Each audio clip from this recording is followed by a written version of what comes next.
minute since we were here last. Been a few. Yeah, What's going on? we've been really busy. We have neglected our diaries because we've been totally busy over the last couple of months. So basically it was since I think November. Like we haven't done anything for a long time. Yeah. So here we are though, back at it. And yeah, we've been really busy. We had a crazy end of year. It was extremely busy with just like between November, December. January has been really interesting. And here we are already in February. So all right, quick Crazy. check-in on how we're doing. So Steve, how are you doing? I don't know how I'm doing. There's a lot happening, and sometimes it's just like, okay, well, don't really have time to think about it. There's too much to do. So I'm just going to go and do it. I don't know. Sometimes I feel a little anxious just with things that are uncertain. Definitely overwhelm, when we get into, there's a lot happening in multiple areas, and areas we have to grow in personally, areas we have to grow in as a business.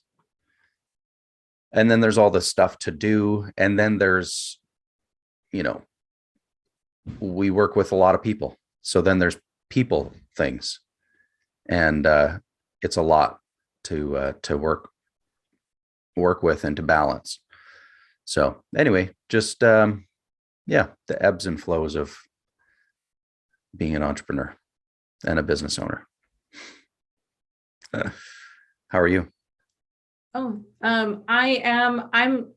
I'm like, I'll say like a state of fun overwhelm, because when I say overwhelm, it's not like, oh my gosh, I'm so paralyzed, can't do anything. No, not like that. It's just, there's a lot of moving pieces. And then there's seasons in business too. Like there's seasons where you're hiring a bunch of people and that takes all your time. And so then you're feeling like, there's only so many hours in the day. I think that that's probably the biggest thing that I feel constantly is this, this mortality, this finite amount of time you get in a day, and not only hours in a day, but productive hours, and where I have energy.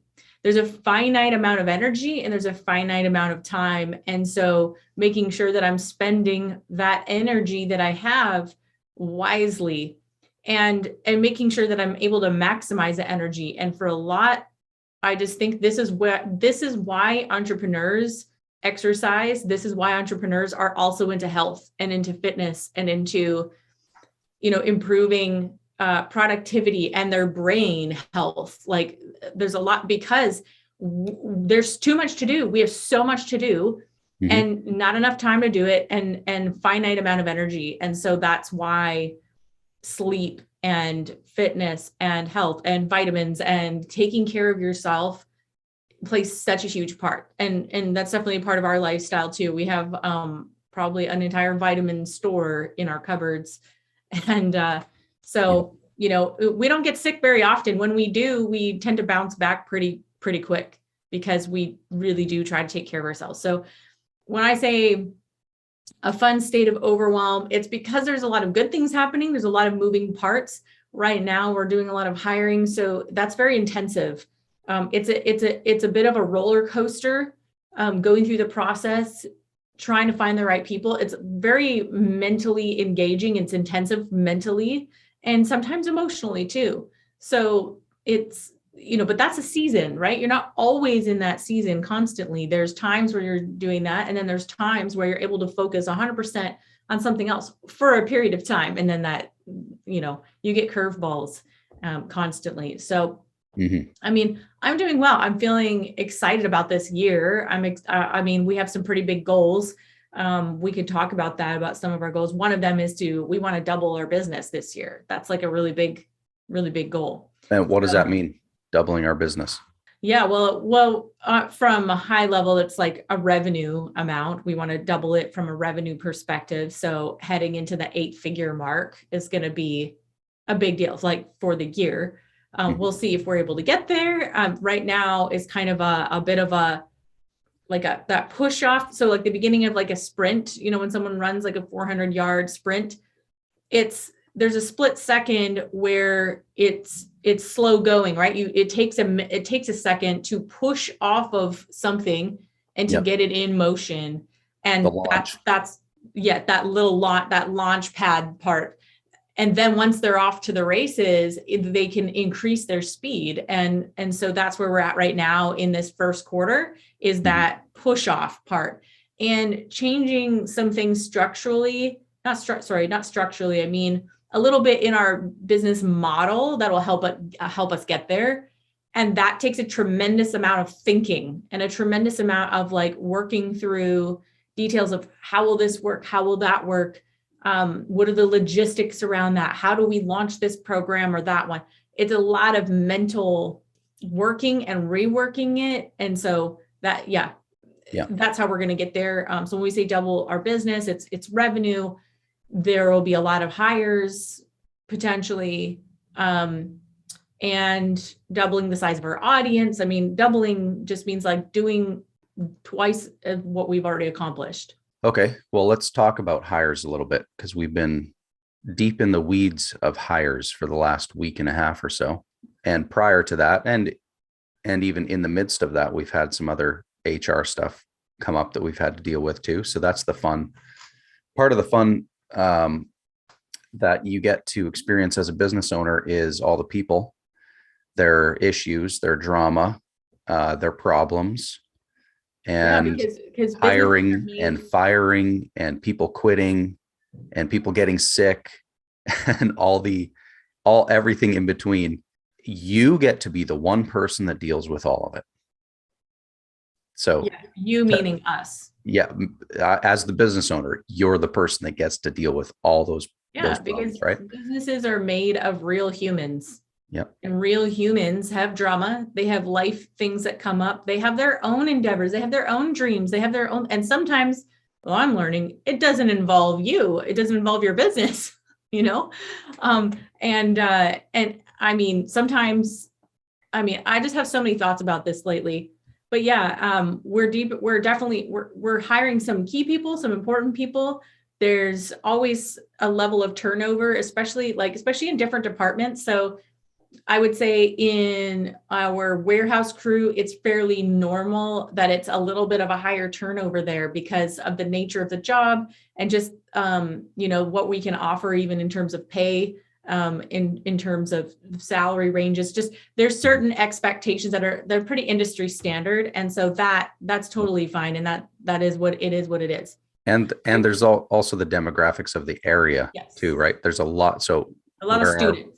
A lot of students and younger people, and they're like, looking for a seasonal job or a part-time job or a job that can kind of fit into their school, their college, schedule or something like that. So they get, we get a lot of coming and going with those types of folks. But that's where most of our turnover is at. And that's where most of our people are at too, right? Because it's the largest part of our business is in manufacturing currently. There's why don't we talk about our hiring process for a second? Because I think people are interested to hear what is that process? How do you get good people? Right. And I would say, I believe that the people part of it, like hiring the right people, not hiring the wrong people, is probably one of the hardest things about business, bar none. Definitely. More than creating a product or creating an audience from out of thin air, more than selling, more than like your website breaking, none of those things compare to hiring. I find that is the most difficult part. Do you agree? Yes, I do. And and it's kind of one of the almost one of the more drier parts too, because there's a lot that goes into hiring a person or somebody for a role. And it starts with discovering or determining which role you need somebody to sit in. So it could be a new role that you haven't had to hire before because of the growth of your business. So, oh, now all of a sudden we need a director of this department or something like that. So it always kind of starts with that discovery part, which then leads to, okay, well, what will that person be doing? Because before you can hire somebody, you have to have a list, or what we call them job descriptions, obviously, job descriptions of what are they going to be doing? What are their responsibilities going to be? Who are they going to be reporting to? What are their key metrics going to be? And in other words, what are they accountable for? How are we going to measure their success or failure in their department? What is their salary going to be? What can we pay them? What's a competitive salary? When is the start date? When, like, all that stuff. What kind of expected ROI can we get from this position even? Right. Yep. Yeah. Thinking through all of that stuff. And then you can write a job ad. Now you can start putting things out there. But there's also other things that we do in our in our hiring process, which is, do you want to talk about what you put people through? Yeah, I do. But first, I also want to include something new that we've started doing in creating that job profile. And it comes from a guy named Cameron Harold. I'm like Keith Cameron Smith, Cameron Harold, who was he was the former COO of 1-800-GOT-JUNK and a couple other businesses. He helped build them to 100 million plus businesses. He's done it multiple times. Mm-hmm. And something that he likes to do is when he's starting with a job description, outside of like skills and things that you need, one thing that he suggests doing is coming up with 5 different character traits that you actually need that person to be. And this comes down to like, how do you create your interview process, which we'll go through, but those 5 character attributes that you really need that person to have. And they can be related to the values of your company, but it's like, if you need someone who's extremely process driven and not super creative, that's got to be one of those characteristics, right? If you need someone who is incredibly creative and thinks outside of the box, you've got to be extremely not only aware, but conscious of it, written it down. And then what happens later on is it makes it very easy to create questions for your interviews based around those characteristics, those key characteristics you are looking for in that person. So if it's like someone who really values organization, well, then you're going to create like 5 or 6 questions that will help you discover, is that person truly organized or not? And we can talk about this later, but one thing I've learned is to like not create leading questions where just by the way you phrased it, they already know what you want to hear, and therefore will answer that question in a way you want to hear, even if it's not necessarily true because you led that, right? So asking questions like, tell me about, the status, like, what does your car look like right now? This is one question that's kind of fun. Like if I were to like get in your car right now and we were to go for coffee, what would it look like in there? And they might say, oh yeah, I need to clean my car. And yeah, there's some stuff on the floor and, there's like my dog brush in the back and blah, blah, blah. That would tell you something about if organization or cleanliness or whatever is important to them or not. Those kinds of things. So it's more like asking, tell me about this and tell me about that. So formulating those kinds of questions around those key characteristics is something I picked up from Cameron Harold, and it's been really valuable in just helping create that process and just starting with those characteristics. And then, because certain skills can be trained, certain things can be trained. Not everybody that you can afford is going to have all the experience you want either. So if the person that you're hiring has those key characteristics, you can train for some of the other things, but you can't train for how someone's already wired. You can't change that. So, get the person who's wired the way you need them to be wired for that position, for that role. And then, some of the experience part can be a little more fluid there.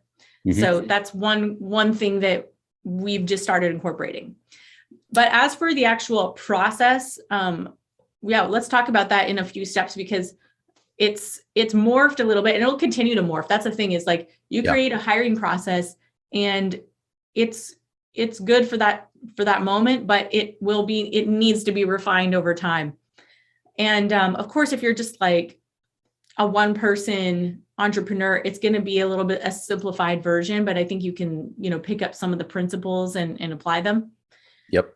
Outside of creating a job profile and key characteristics that you're looking for, and let's say you've got it all written up, the first thing is to create a compelling job description. So there's the job description that's like the formal job description that we have someone sign. Then there's writing the ad, which is really an exercise in copywriting, because you have to sell it. And this is where you get to sell it. It's like, you're trying to attract people, right? So that's like writing a sales page almost, like. Yeah. Attract the right people, detract the wrong people. Yeah. Repel, detract. Repel the wrong people. And so that's exactly, and that's what you do. That's what you do with advertising. That's what you do with sales pages. That's what you do with a job ad. Same thing. Want to repel the wrong people, attract the right ones. And so, it doesn't matter. I mean, our business is new. So there's certain, we can't offer certain benefits. We can't offer all the bells and whistles of a really long established company that's been around for 50 years. So we have to highlight other things that are really important to people, like an awesome work environment, like, these business owners that are totally cool, and who wouldn't want to work for them. And, just the whole environment of what we're trying to create, their culture is awesome, and this and that and the other thing. Yeah. And room for growth, right? Painting the picture of the future. Right. So there's a lot of things that. So on that point though, if you're going to paint the picture for growth, you're really casting a vision. And you have to then, if you're going to be doing that, then you should and absolutely should have the vision for your business already documented, even if it's not fully fleshed out yet, right? Well, that brings me to another thing. Actually, you should have it fleshed out. And I'll recommend another Cameron Herold book, actually, called Vivid Vision. It's a really short book, gives you a structure and kind of an outline of what you might want to write out, but it's a 3-year vision of where you want your company to be in 3 years in great detail. And he likens it to giving a home builder like a blueprint. If the home builder has a whole crew of people and contractors, and the homeowner is talking to the contractor about what they want, and they've got details, a lot of detail.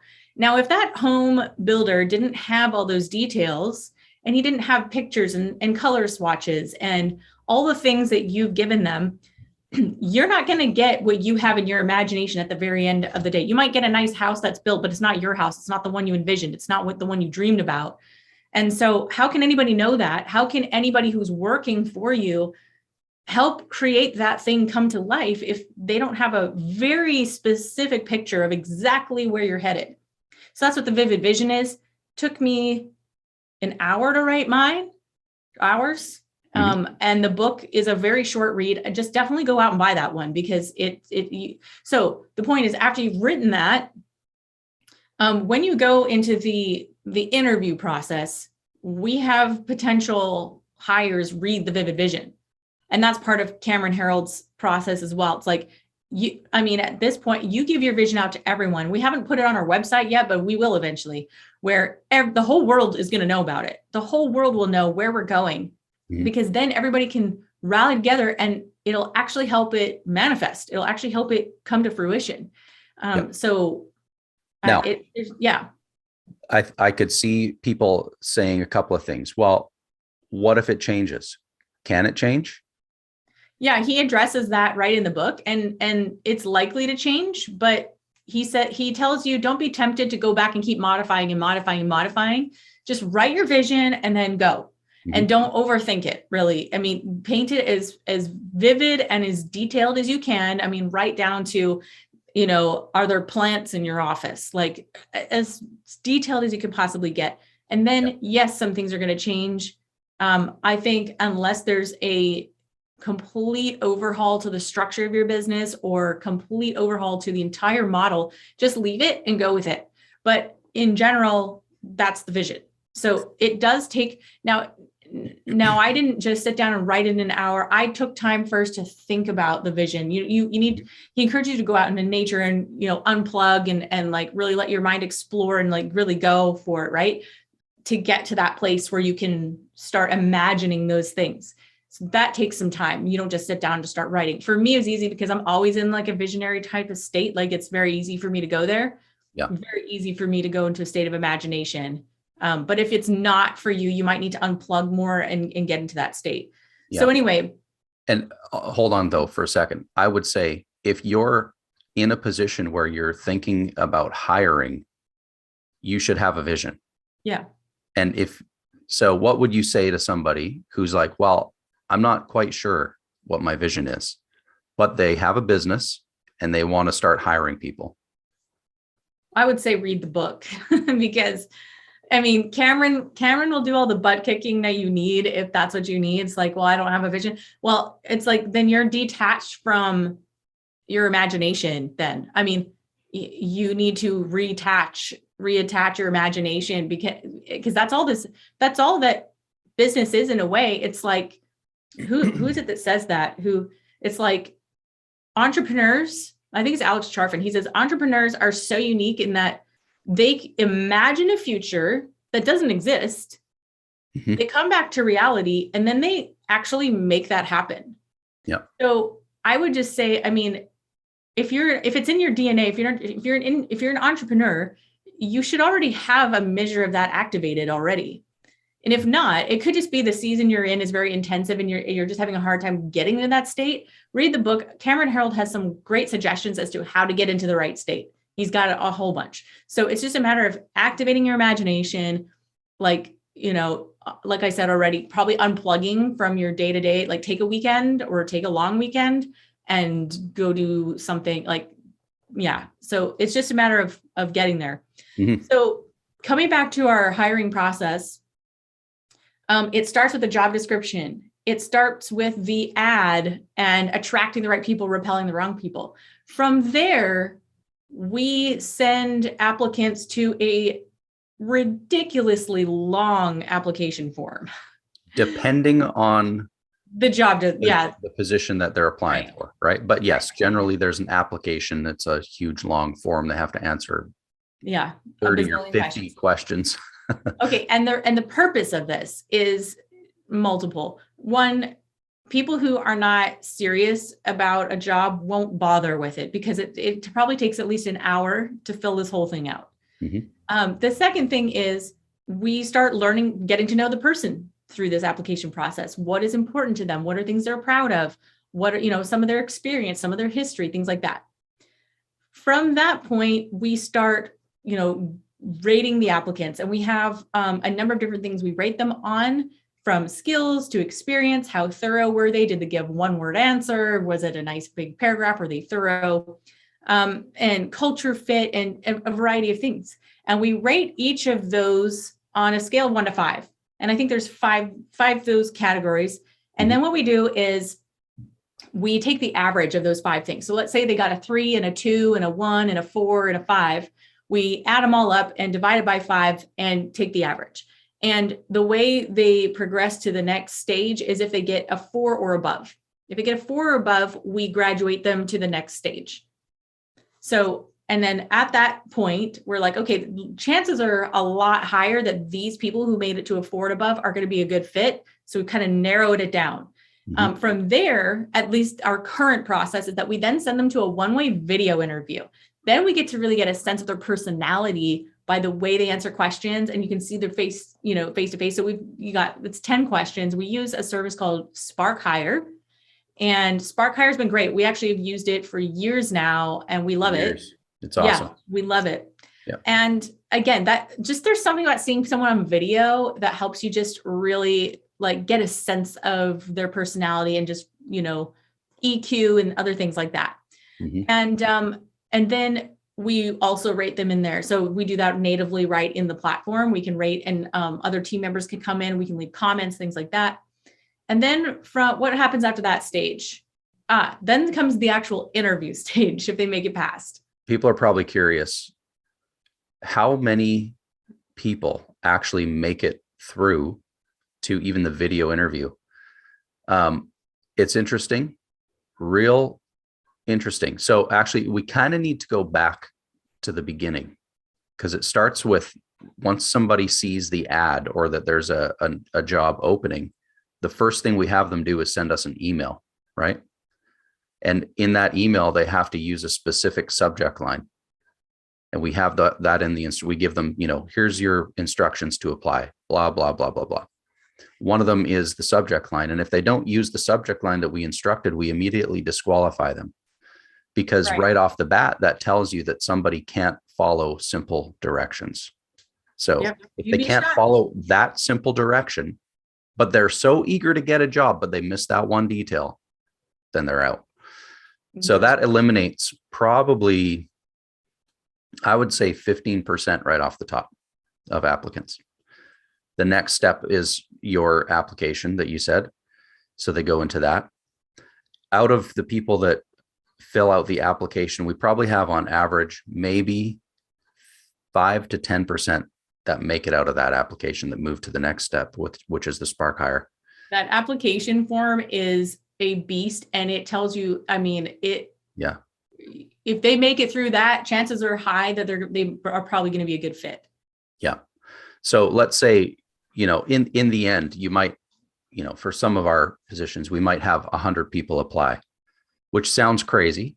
When you're starting out, you might have 5 to 10 people apply. Out of those people, we might have 2 to 5. 5 would be an excellent number. 2 usually is pretty typical out of 100 people that we will then move to the next step after the Sparkhires. We actually interview them ourselves, right? One-on-one. And there's usually 2 to 5 people out of 100. That's the ratio that we've noticed. Yeah. So really, and this is a good thing. It's a good thing because it's eliminating, you want the A players, the top, right? The best of the best of the best. So you've just eliminated everybody else who does not fit into that category. Now you're left with the best. So that next step is where we interview them.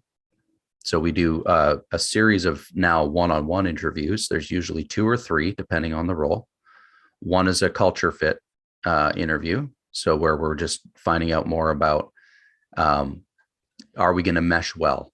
Do they understand the core values of our business? Do they align with the core values of our business? Because if there's a complete misalignment with our values as a business to somebody who's applying, we're not going to play well.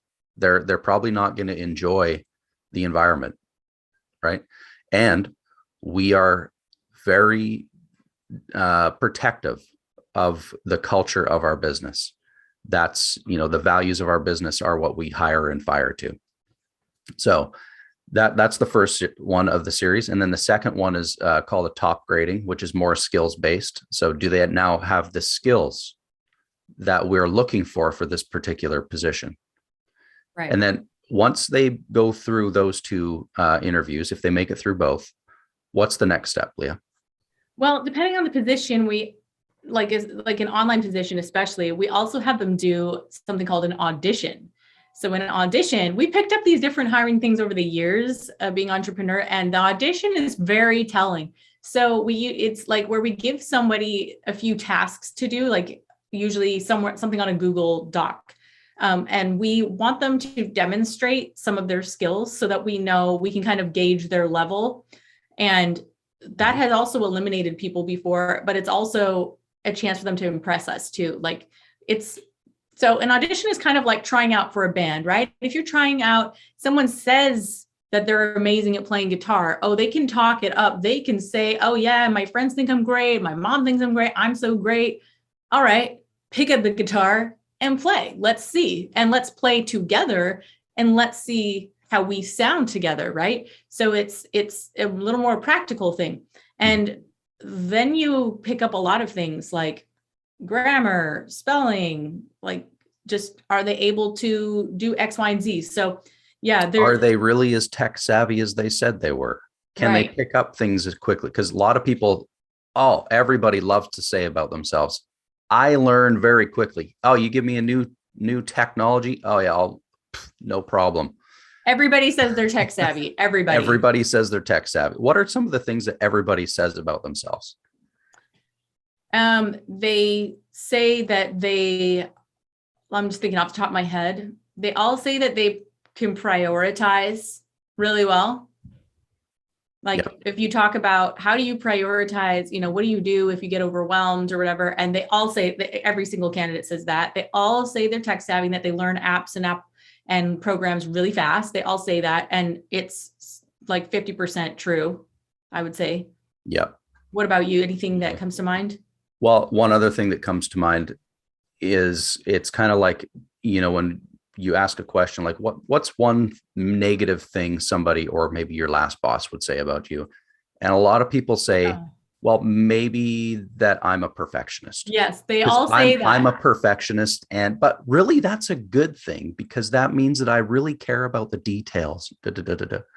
So they use that opportunity for the whole perfectionism thing. It's hilarious. Well, yes. And so they're not really telling you a real answer because they're giving you something that can be spun as positive. Mm-hmm. That isn't, so I find that a little bit of an avoidance type of an answer. Yeah. It is. It's funny.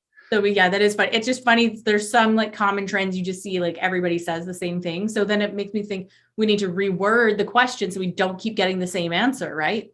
So or the people that don't answer that way, that really do take it to, they're really detailed and specific. You're like, oh, okay. I don't know. It could go both ways, right? It's either we change the question or it's just weeding out more people. Right. Okay. So we've interviewed, we've done the audition. What's after the audition? If usually by then it's really crystal clear in our minds who is the winner and who we're going to make an offer to. It's rare that we get to the end of it and don't have anything to offer somebody. But let's say we've made decisions like, oh yeah, this person is absolutely, shining. Then we give them a formal offer. We send over a formal, hey, congratulations, you made it all the way through this process. We thank them. Of course, everybody along the way, we are always thanking them for the time and the effort they put in, because it's a long, tedious process on both sides, right? Everybody's investing into the process. So we thank them, right? In terms of the time of that process, really it's about a 2-week process, right? From beginning to end. It's at least a 2-week process with all the interviews. And, we got to schedule an interview. Does that work for you? Yes. Okay, cool. We fill that in. Then there's another interview. Then there's the audition. You got 24 hours to do it. Then there's the last. And by the way, if we have multiple people going through the audition, of course, we rate that as well, right? At the end, we're rating the auditions the same way we do everything else. And we're picking the person who based on the answers, based on the results, based on everything that we put them through, who do we think is going to be the best fit for this position and for our team? And we pick that person. And that's the person that gets the offer. Yeah. Another thing that I want to do more of that Cameron Harold also recommends is group interviews. So this would be a good example. If you have a lot of applicants and you have a lot of people who look like they could be great candidate, is to, instead of doing all these one-on-one interviews, at some point it has to move to a one-on-one, but initially doing a group interview where you have 4 to 8 people answering the same questions. And then, you're asking things like, if you had to hire somebody in this group, who would you hire, and have them answer that, because it reveals like a lot of different things. So that's something we haven't really done too much of yet, but I look forward to in the future. The other thing I was going to say is, depending on the job position, some job positions are way more popular than others. So like when we had a copywriter position open, we had a boatload of people applying versus a different position where we have, they just only trickle in. So you'll find that, don't be like discouraged if you put out a job position. It depends. Like some of them sound more fun than others, right? So that's totally normal. It also depends is it a virtual position where anybody can apply, or is it like a local position where only local people can apply? That'll be a big difference too. But yeah. So it is a long process. It's a lot of energy input and output from ourselves and our team. And we've been going through that for the last 2 weeks, 2.5 weeks, 3 weeks, maybe even. It feels like forever. Well, we're always hiring. And that's the other thing about being in business. Yep. You're always going to be hiring. There's always somebody that you got to replace, or someone went back to school, or someone had a baby or something. There's always something going on. And so that's kind of part of the whirlwind of it. And then sometimes you find yourself in a season where you need to hire 7 people at the same time. And that's really intense. So we're just kind of in one of those seasons right now where we're hiring a bunch of people at the same time. But in terms of like lessons learned from over the years, because we've been in business since late 2015. When we started hiring somebody pretty fast out of the gate. And then we've had some really good training. We've had some good mentors, and we have some good books. And so we have a little bit of experience plus some knowledge. One thing that I've learned is, under no circumstances, no matter how desperate you feel to fill a role, never hire out of desperation. And I say that having learned the hard way, where you're like, oh, I don't know if this person is really right for the role, but I'm so desperate to fill this position that I'm willing to let this and this and this slide, even though they wouldn't be my optimal or first choice. I'm willing to let this kind of thing slide, and let's just see how it goes. That has sometimes been the biggest mistake ever. That has been. Yes. That's absolutely something you never want to do. Do not compromise. It's better to just continue feeling overwhelmed and doing things for yourself by yourself for a little bit longer than to put the wrong person in that seat. Right. You will pay the price. And then to prevent that, right?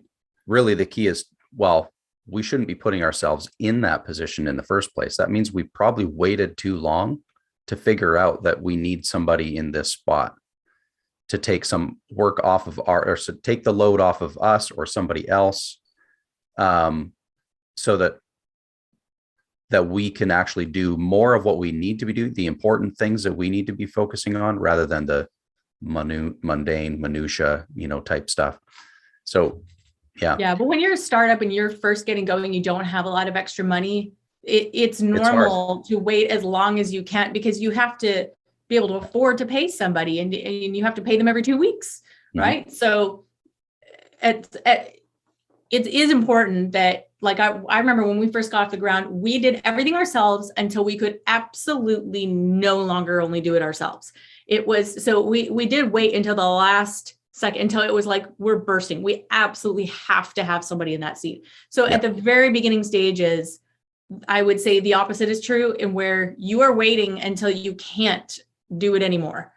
At that point, and you have the revenue to sustain it. And at one point, at the very beginning, it was a little bit of risk, right? We were having to take a risk in hiring someone, go, well, we got 2 weeks to pay them. So, let's get sales going, right? So it was a little bit risky. And, that person coming aboard understood that the position we were in, and they were willing to jump in with 2 feet. Yeah. As time goes on, you have a little more flexibility in the timing of things, because the business is still going to run whether we have this person in the seat or not. So we can afford a little bit more wiggle room, a little more flexibility around the timing of that. So that, I would just say that matures, and that process changes a little bit over time. Yeah. So at the beginning stages, you don't want to hire someone until you've got some revenue coming in and you can pay them. Definitely. So, yes. Yeah. I would say, though, here's something that that I would recommend anybody do who may be in that position or something similar, is at least start thinking about who you want to hire next. Like, what position will you, what is your first hire going to be? If what's you're in the first that thing position? You need to offload? First thing you need to offload. Okay. Start writing a job description now, even before you need to hire that person. Write down, like, you're doing the tasks. So make a list of those tasks. Which ones do you want to offload? And what is that hire or the position going to be that you're going to bring in? Start writing the job description. and get that going before you actually need it, because you don't, otherwise it feels a lot more hectic when you have to get somebody hired and you haven't even started the job description yet. You haven't started thinking about it. So prepare. Yeah. One other lesson I'll say, this is a personal thing for me. You don't struggle with this as much, but I am having to develop a thicker skin as a business owner, just about people coming and going. And they're, like in certain departments, I it doesn't bother me, but in other departments, especially if there's more like key people, I tend to take it personally when someone leaves. And even if it's on good terms, even if I just do. And it's like, always feels like a bit of a personal blow, or almost like a little slight betrayal. Like, but I invested into you. I loved you. We worked. So, I have this thing. I realize it's my own personal issue, even though my rational mind knows, like, hey, people are looking out for themselves. They're doing their own thing. They have their own endeavors. It doesn't involve me. Their world doesn't revolve around me and my business. Mm-hmm. My rational mind knows that, but my emotional side doesn't care. And my emotional side feels attached to people. And like, I take it hard. It takes me a while to recover, I find. And so I just, over time, I think, and here's the thing. There's a part of me that I don't want to squash that either, because it's part of what makes me so intuitive. It's that emotional, non-rational side is what makes me a really good marketer too, because I'm really good at putting myself in other people's shoes. I can relate to people. I understand how our customers feel. And so there's a part of me that's like, don't squash that. But there's the other part of me that's like, okay, over time, I will probably develop a bit of a thicker skin. And just knowing that even if someone says, I'm never going to leave your company, I love you, this is a dream job, that's not true. That's temporary, and it's okay. And it's actually okay. It's okay for them, and it's okay for us. And, making peace with that. Yeah. Yeah. It is hard to lose people, especially people that you've invested into. Right. But that is a part of being a business owner. So we have experienced some harder things lately that we haven't had experienced in the past. And it's just part of being a business owner. So the longer you're in business, the more you're going to experience people leaving you, turning against you, being upset with you, whatever the case is. They will, or letting you down. People will let you down. People will leave you. And that's just a fact of life.